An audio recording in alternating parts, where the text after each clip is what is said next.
eu vim aqui fazer um react desse vídeo aqui, sem mais delongas, porque vocês conhecem, eu sou um dinossauro dos computadores, não sei fazer isso editando e não tenho muitos recursos, então vamos fazer desse jeito aqui. Hoje eu vou dividir com vocês uma outra reflexão que eu tenho tido novamente. Posso estar errado. Quando eu falo que eu posso estar errado, gente, vocês já sabem que vai vir um negócio meio louco aí, né?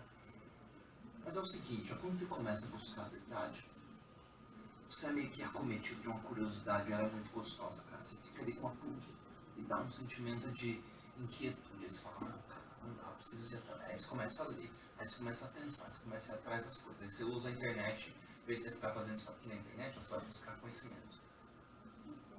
Um dos inscritos aqui do canal, muito obrigado inclusive, me recomendou um livro sobre sonhos do Carl Jung, ou Carl Jung. Né? E o seguinte, ele vai falar no livro, ó, eu tinha estudado um pouco dele, dos arquétipos, né, que são assim, ideias que a gente tem, culturas que nunca tiveram contato, tem essas imagens mentais aí, né, uma ideia, que é justamente esse arquétipo, e ele defende a ideia que exista um inconsciente coletivo, algo inserido em cada indivíduo como espécie. Então assim, o cara lá da África, lá do Japão, lá da Antártica, né, aqui do Brasil, tem um negocinho, um inconsciente ali que eles dividem. E aí no sonho, gente, ele vai comentar de vários sonhos que ele teve uma experiência quase de morrer e voltar ali. E ele tem muita premonição nos sonhos, ele vai descrevendo, cara, o cara não era qualquer Zé Ruela, esotérico, qualquer coisa do tipo assim, ele não, era um cientista, cara, ele estudava isso, tá? Procura aí sobre a história do maluco, ele era brabo, mano. E ele não vai no aspecto espiritual, cara, ele fica tentando entender usando a ciência. Lendo isso, vendo ali o que aconteceu, eu deduzi o seguinte. Vamos dar uma pausa aqui, que ele já falou muitos conceitos. Eu vou tentar ser bem direto, vocês sabem, eu não tenho muito recurso, não tenho muito HD no computador, então eu vou tentar correr com eles, depois a gente desenvolve. 3 coisas muito importantes que ele falou. São os arquétipos, que eles estão num lugar como se fosse um inconsciente coletivo de toda a humanidade e que todos os seres humanos têm aquilo inserido nele. Né? Vamos começar por essa parte. Todos os seres humanos teriam então a aparelhagem para acessar esse conteúdo.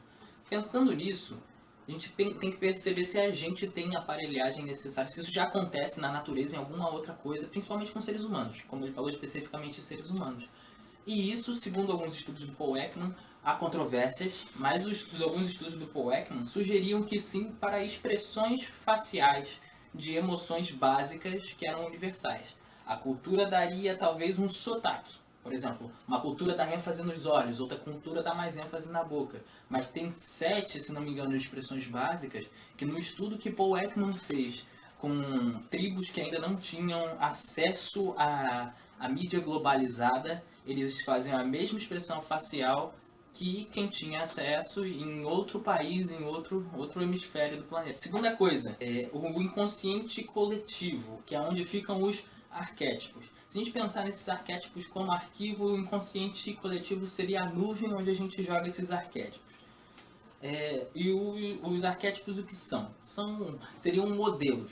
Modelo, eu vou usar essa explicação, eu ouvi uma vez e achei sensacional. Que um modelo de uma calça por uma costureira não parece uma calça. Mas quando ela coloca tecido, quando coloca realidade naquele modelo, se torna uma calça. Né? O arquétipo seria mais ou menos isso. Vou pegar como exemplo a história de Perseu e a Medusa, né? Teseu? Enfim, do herói e da Medusa. Vamos botar assim, porque no herói, o mito heróico, é o herói e o resto é projeção de coisas que estão dentro dele.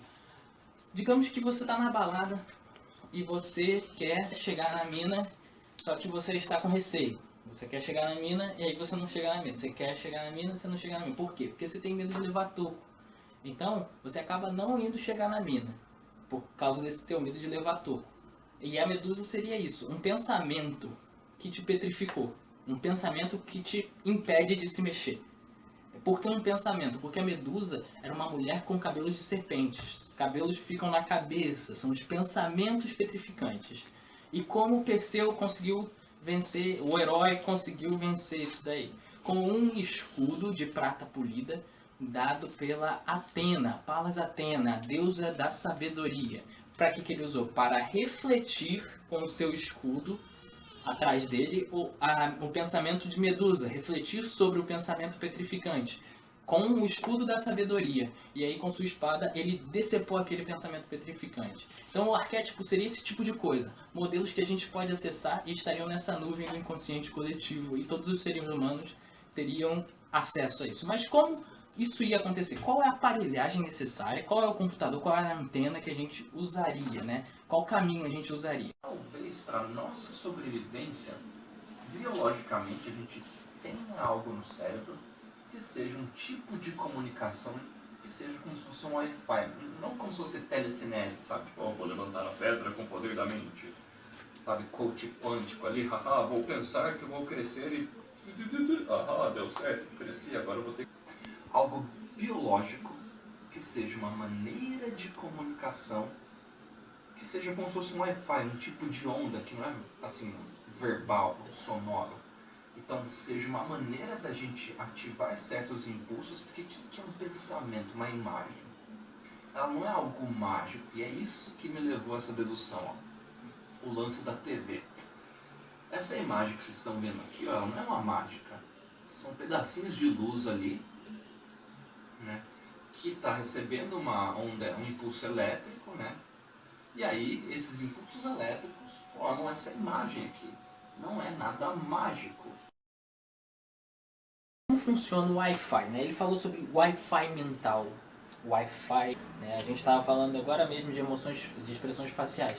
Cara, transmissão de informação sem ser linguagem verbal, a gente já tem gesto. Então, tipo, eu tô numa moita, o cara tá noutra moita, eu faço um gesto, ele consegue entender o que eu tenho para falar. Então isso não é uma coisa tão difícil de imaginar.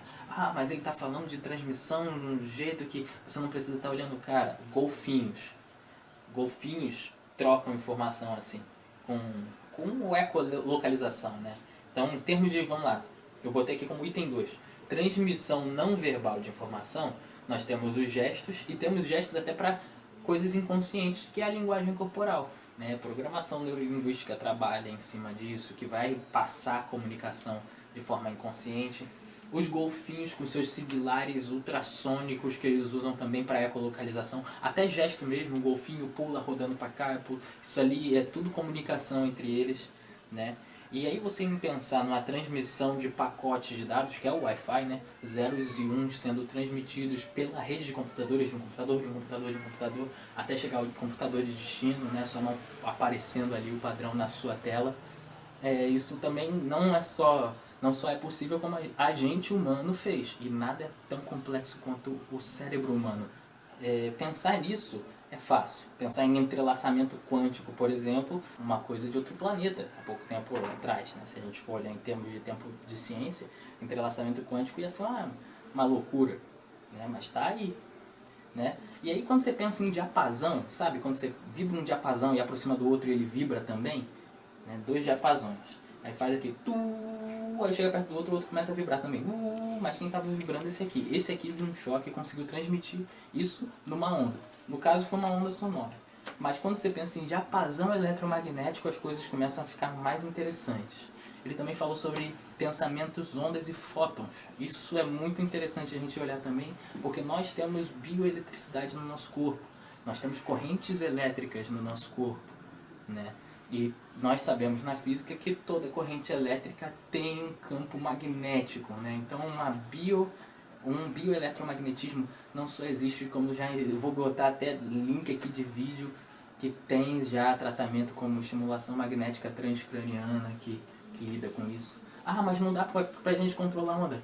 Tem sim, tem neurofeedback que lida com a gente controlando qual frequência a gente vai ter que usar com a nossa cabeça. A gente consegue sim se treinar, tem tratamento, tem ciência aí sim. Né? Eu vou botar tudo aqui embaixo nos links. E a bioeletricidade e os campos eletromagnéticos. Se a gente pensar nos seres humanos como celulares, fica muito fácil de visualizar isso, né? Se a gente pensa nos olhos como câmera, esses olhos captam fótons e é como se a gente estivesse batendo uma foto. Vamos pegar o exemplo de um grego. O grego ele tá lá e aí ele vê um raio. Seus olhos captam os fótons do raio. Ele tirou uma foto do raio. Ele pensou o raio. A imagem está armazenada no seu HD. E aí, pensando nesse raio, ele está mandando um WhatsApp para o seu amigo nórdico. No nórdico vai chegar a foto do raio. Só que em vez de chegar com a legenda Zeus, vai chegar com a legenda Thor, porque ele vai colocar as roupagens do próprio cérebro para o que ele já assimilou da experiência dele para aquele raio.